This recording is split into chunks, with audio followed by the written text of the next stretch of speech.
En este vídeo pretendo hacer una breve guía general sobre cómo conseguir rentabilidad para tus ahorros. Como ya sabréis, tenemos varios vehículos o formas de ganar rentabilidad a nuestros ahorros, pero tenemos que entender que la rentabilidad, por norma general, va asociada al riesgo, es decir, generalmente existe un binomio rentabilidad-riesgo que nos dice que a mayor riesgo podemos obtener una mayor rentabilidad y viceversa.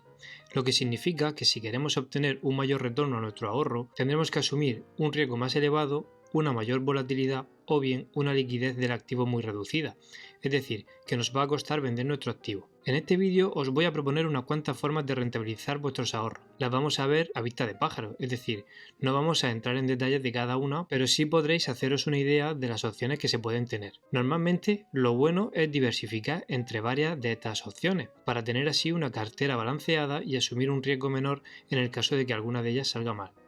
La diversificación es una buena manera de reducir los riesgos, aunque esto también pueda lastrar un poco nuestro retorno, pero ya sabemos que la mejor manera de tener capital a largo plazo es, básicamente, intentando reducir el riesgo de ruina. Una vez que ya habéis visto el vídeo anterior sobre cómo podemos ahorrar y ahora que tenemos un cierto ahorro, ¿cómo puedo generar de un 0 a un 3% anual? Bueno, pues aquí las opciones que tenemos, como vemos y siguiendo ese patrón de beneficio-riesgo, en el primer lugar con un beneficio pequeño pero un riesgo bajo, tendríamos los bonos del tesoro, los bonos corporativos, los bonos municipales y los plazos fijos o cuentas de ahorro.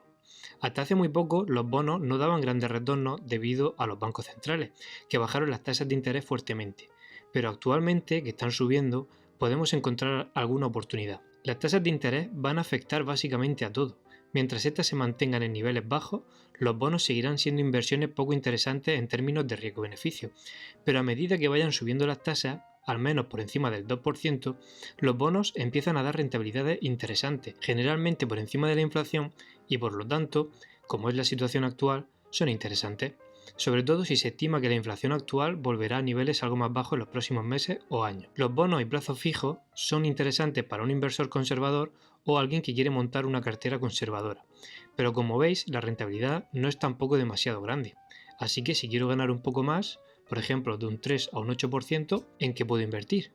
Bueno, pues aquí tenemos que empezar a asumir algo más de riesgo. En esta lista entran, por ejemplo, las acciones preferentes, que son un tipo de instrumento financiero que combina características de acciones ordinarias y bonos. Generalmente tienen un dividendo fijo y tienen prioridad sobre las acciones ordinarias con la liquidación de activos en el caso de quiebra o disolución de la empresa. La diferencia con los bonos es que los dividendos de este tipo de acciones pueden directamente incumplirlos. Básicamente están en un punto medio entre los bonos y las acciones, pagando un dividendo fijo pero pudiendo ser omitidos sin incurrir en incumplimiento.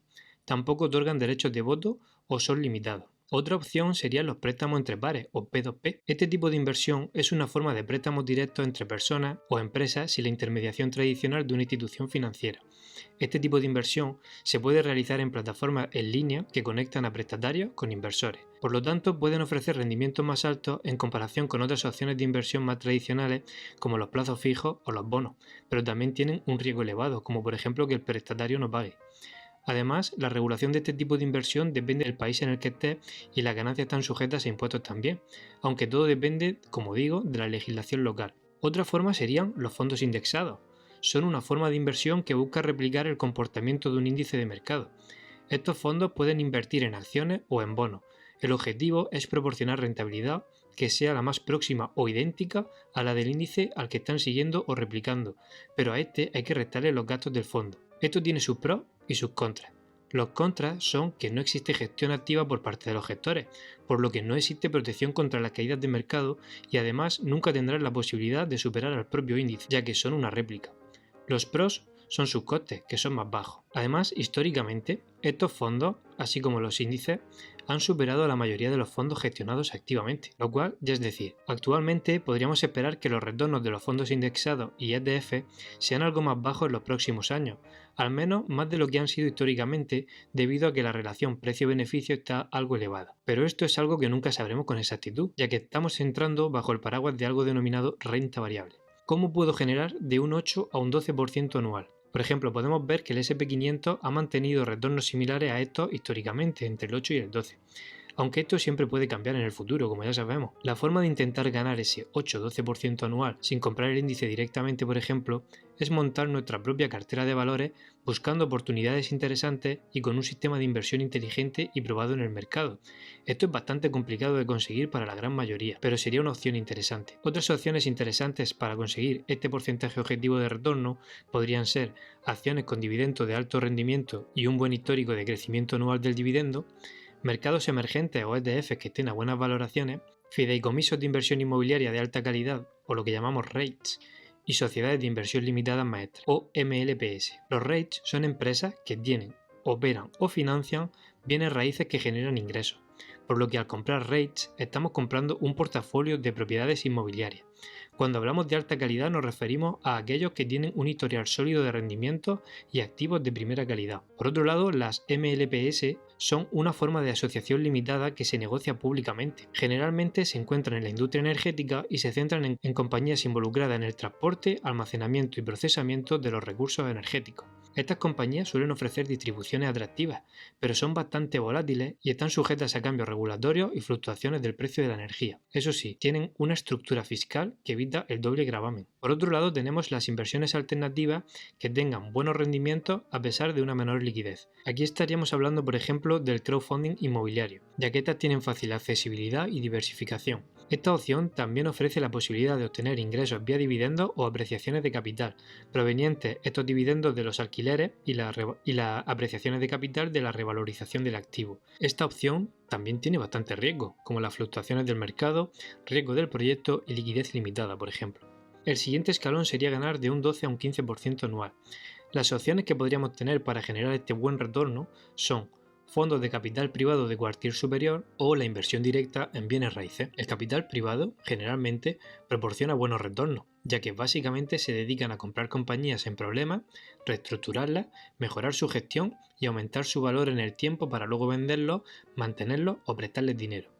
En la propia bolsa podemos encontrar algunos fondos de capital privado cotizados. Este tipo de inversión no tiene garantía de éxito tampoco, por lo que también estamos asumiendo riesgos altos para nuestro capital. La inversión en bienes raíces también puede entrar dentro de este rango de rentabilidades cuando aparecen buenas oportunidades. Y ya por último, ¿cómo puedo generar más de un 15% anual? Pues aquí la cosa se complica aún más. Para generar más de un 15% anual, generalmente deberás ser o bien un inversor bastante bueno, o bien tener un negocio exitoso. Los mejores fondos de inversión históricos han conseguido rendimientos del 15% o superior. Se me viene a la cabeza, por ejemplo, Peter Lynch, con un rendimiento compuesto del 29% desde 1977 hasta 1990, o por ejemplo Warren Buffett, con un promedio del más del 19% de retorno, y podríamos nombrar muchos más. Desde mi punto de vista, considero que la mejor forma de obtener estos rendimientos es, en primer lugar, montar tu propio negocio, sabiendo el riesgo que esto conlleva también, ya que la probabilidad de que consigas retornos del estilo de Warren Buffett o Peter Lynch es poco probable. Es más probable que un negocio te vaya bien y puedas escalarlo. Generalmente, un negocio que funcione relativamente bien ofrecerá una rentabilidad anual del 15% en adelante, o por ejemplo, si es algo muy escalable como el software, puede proporcionar rentabilidades superiores al 30%. Bueno, pues hasta aquí el vídeo de hoy. Si os ha aportado algún valor, dale a like que yo lo sepa, suscríbete al canal para no perderte nada y activa la campanita. Nos vemos en un próximo vídeo. Que vaya muy bien.